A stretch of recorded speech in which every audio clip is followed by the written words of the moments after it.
Le M+, tant attendu, accueille enfin les visiteurs auxquels il offre une entrée gratuite pour la première année d'exploitation. Présenté comme le premier musée mondial de culture visuelle contemporaine d'Asie, il a été conçu par le cabinet d'architecture de renom Herzog et de Meuron en partenariat avec TFP Farrells et Arup, basé sur l'île chinoise.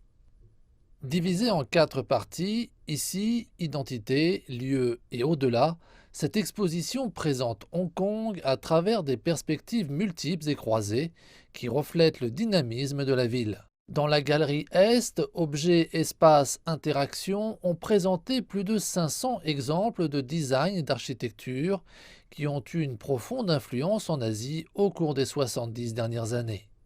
Dans la galerie Ouest, le chant asiatique d'Anthony Gormley se traduit par une vaste installation de plus de 80 000 figurines en argile sélectionnées parmi les 200 000 originales. Créée par le sculpteur britannique avec environ 300 villageois du Guangdong, cette œuvre reflète l'immensité du territoire et de la population de la Chine. Outre les œuvres d'art qui ont toutes un élément asiatique, l'architecture du bâtiment est également un point saillant. Au sous-sol, le Found Space est une zone d'exposition caverneuse creusée le long des contours des tunnels ferroviaires qui la sous-tendent.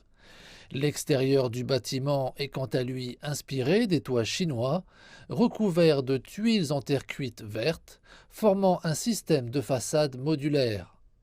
M+ s'étend sur 65 000 m² dans le district culturel de West Kowloon, un grand projet de développement artistique de la ville.